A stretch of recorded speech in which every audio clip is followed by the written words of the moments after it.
अपने पिछले वीडियो में हमने कर्ण की चर्चा की थी, कर्ण का परिचय लिया था। आइए आज हम चर्चा करते हैं द्रोणाचार्य की। आचार्य द्रोण महर्षि भरद्वाज के पुत्र थे। पांचाल नरेश का पुत्र द्रुपद भी द्रोण के साथ ही भरद्वाज आश्रम में शिक्षा पा रहा था। दोनों में गहरी मित्रता थी। कभी कभी राजकुमार द्रुपद उत्साह में आकर द्रोण से यहाँ तक कह देता था कि पांचाल देश का राजा बन जाने पर मैं आधा राज्य तुम्हें दे दूंगा। शिक्षा समाप्त होने पर द्रोणाचार्य ने कृपाचार्य की बहन से ब्याह कर लिया। उससे उनके एक पुत्र हुआ जिसका नाम उन्होंने अश्वत्थामा रखा। द्रोण अपनी पत्नी और पुत्र को बड़ा प्रेम करते थे। द्रोण बड़े गरीब थे। वो चाहते थे कि धन प्राप्त किया जाए और अपनी पत्नी व पुत्र के साथ सुख से रहा जाए। उन्हें खबर लगी कि परशुराम अपनी सारी संपत्ति गरीब ब्राह्मणों में बांट रहे हैं तो भागे भागे उनके पास गए। लेकिन उनके पहुंचने तक परशुराम अपनी सारी संपत्ति वितरित कर चुके थे और वनगमन की तैयारी कर रहे थे।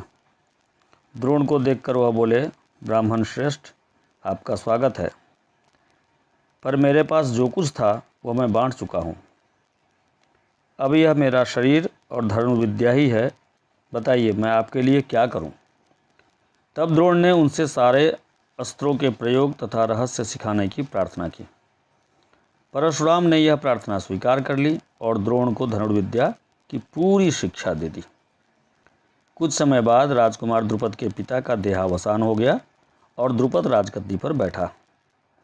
द्रोणाचार्य को जब द्रुपद के पांचाल देश राजगद्दी पर बैठने की खबर लगी तो यह सुनकर वह बड़े प्रसन्न हुए और राजा द्रुपद से मिलने पांचाल देश को चल पड़े। उन्हें गुरु के आश्रम में द्रुपद की लड़कपन में की गई बातचीत याद थी। सोचा यदि आधा राज्य न भी देगा तो कम से कम कुछ धन तो जरूर ही देगा। यह आशा लेकर द्रोणाचार्य राजा द्रुपद के पास पहुँचे और बोले, मित्र द्रुपद, मुझे पहचानते हो ना? मैं तुम्हारा बालपन का मित्र द्रोण हूँ। ऐश्वर्य के मद में मत हुए राजा द्रुपद को द्रोणाचार्य का आना बहुत बुरा लगा और द्रोण का अपने साथ मित्र का सा व्यवहार करना तो और भी अखरा।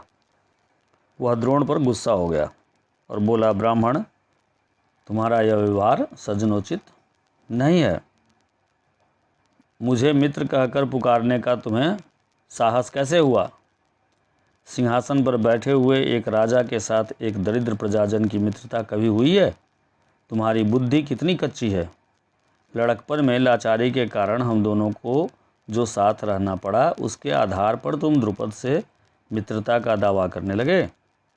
दरिद्र की धनी के साथ, मूर्ख की विद्वान के साथ और कायर की वीर के साथ मित्रता नहीं हो सकती। कहीं हो सकती है मित्रता? क्या मित्रता बराबरी की हैसियत वालों में ही होती है। जो किसी राज्य का स्वामी न हो वह राजा का मित्र कभी नहीं हो सकता। द्रुपद की इन कठोर गर्वोक्तियों को सुनकर द्रोणाचार्य बड़े लज्जित हुए और उन्हें क्रोध भी बहुत आया। उन्होंने निश्चय किया कि मैं इस अभिमानी राजा को सबक सिखाऊंगा और बचपन में जो मित्रता की बात हुई थी उसे पूरा करके चैन लूँगा। वह हस्तिनापुर पहुँचे और वहाँ अपनी पत्नी के भाई कृपाचार्य के यहाँ गुप्त रूप से रहने लगे। एक रोज़ हस्तिनापुर के राजकुमार नगर से बाहर कहीं गेंद खेल रहे थे। इतने में उनकी गेंद एक कुएं में जा गिरी। युधिष्ठिर उसको निकालने का प्रयत्न करने लगे तो उनकी अंगूठी भी कुएं में गिर पड़ी। सभी राजकुमार कुएं के चारों ओर झांक झांक कर देखने लगे, पर उसे निकालने का उपाय उनको नहीं सूझता था। एक कृष्ण वर्ण का ब्राह्मण मुस्कुराता हुआ यह सब चुपचाप देख रहा था। राजकुमारों को उनका पता नहीं था। राजकुमारों को अचरज में डालता हुआ वह बोला, राजकुमारों, बोलो, मैं गेंद निकाल दूं तो तुम मुझे क्या दोगे? ब्राह्मण श्रेष्ठ, आप गेंद निकाल देंगे तो मैं कृपाचार्य के घर आपकी बढ़िया दावत करेंगे। युधिष्ठिर ने हंसते हुए कहा।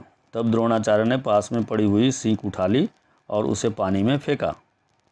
सीख गेंद को ऐसे जाकर लगी जैसे तीर और फिर इस तरह लगातार कई सीखें वे कुएं में डालते गए। सीखें एक दूसरे के सिरे से चिपकती गई। जब आखिरी सीख का सिरा कुएं से बाहर तक पहुंच गया तो द्रोणाचार्य ने उसे पकड़कर खींच लिया और गेंद निकल आई। सब राजकुमार आश्चर्य से यह करतब देख रहे थे। उन्होंने ब्राह्मण से विनती की कि युधिष्ठिर की अंगूठी भी निकाल दीजिए। द्रोण ने तुरंत धनुष चढ़ाया और कुएं में तीर मारा। पल भर में बाण अंगूठी को अपनी नोक में लिए ऊपर आ गया। द्रोणाचार्य ने अंगूठी युधिष्ठिर को दे दी। यह चमत्कार देखकर राजकुमारों को और भी ज़्यादा अचरज हुआ। उन्होंने द्रोण के आगे आदरपूर्वक सिर नवाया और हाथ जोड़कर पूछा, महाराज, हमारा प्रणाम स्वीकार कीजिए और हमें अपना परिचय दीजिए। आप कौन हैं? हम आपकी क्या सेवा कर सकते हैं? हमें आज्ञा दीजिए। द्रोण ने कहा, राजकुमारों, यह सारी घटना सुनाकर पितामह भीष्म से ही मेरा परिचय प्राप्त कर लेना। राजकुमारों ने जाकर पितामह भीष्म को सारी बात सुनाई तो भीष्म तार गए कि हो न हो वे सुप्रसिद्ध आचार्य द्रोण ही होंगे। यह सोचकर उन्होंने निश्चय कर लिया कि अब से राजकुमारों की अस्त्र शिक्षा द्रोणाचार्य के ही हाथों पूरी कराई जाए। बड़े सम्मान से उन्होंने द्रोण का स्वागत किया और राजकुमारों को आदेश दिया कि वे गुरु द्रोण से ही दृढ़ विद्या सीखा करें। कुछ समय बाद जब राजकुमारों की शिक्षा पूरी हो गई तो द्रोणाचार्य ने उनसे गुरु दक्षिणा के रूप में पांचाल राज द्रुपद को कैद कर लाने के लिए कहा। उनकी आज्ञा अनुसार पहले दुर्योधन और कर्ण ने द्रुपद के राज्य पर धावा बोल दिया, पर पराक्रमी द्रुपद के आगे वे न ठहर सके, हार कर वापस आ गए। तब द्रोण ने अर्जुन को भेजा। अर्जुन ने पांचाल राज की सेना को तहस नहस कर दिया और राजा द्रुपद को उनके मंत्री सहित कैद करके आचार्य के सामने ला खड़ा किया। द्रोणाचार्य ने मुस्कुराते हुए द्रुपद से कहा, हे वीर, डरो नहीं, किसी प्रकार की विपत्ति की आशंका न करो। लड़कपन में तुम्हारी हमारी मित्रता थी, साथ साथ खेले कूदे, उठे बैठे। बाद में जब तुम राजा बन गए तो ऐश्वर्य के मद में आकर तुम मुझे भूल गए और मेरा अपमान किया। तुमने कहा था कि राजा ही राजा के साथ मित्रता कर सकता है, इसी कारण मुझे युद्ध करके तुम्हारा राज्य छीनना पड़ा, परंतु मैं तो तुम्हारे साथ मित्रता ही करना चाहता हूँ, इसलिए आधा राज्य तुम्हें वापस लौटा देता हूँ, क्योंकि मेरा मित्र बनने के लिए भी तुम्हें राज्य चाहिए ना।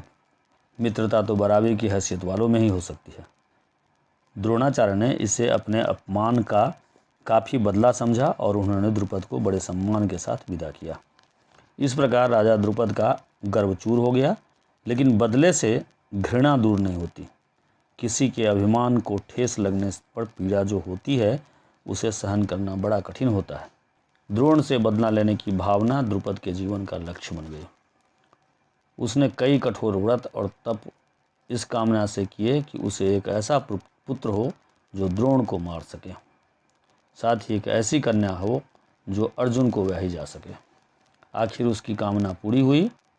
उसके धृष्टद्युम्न नामक एक पुत्र हुआ और द्रौपदी नाम की एक कन्या। आगे चलकर कुरुक्षेत्र की रणभूमि में अजेय द्रोणाचार्य इसी धृष्टद्युम्न के हाथों मारे गए। ठीक है, तो ये अभी आपने द्रोणाचार्य के बारे में जान लिया। धन्यवाद।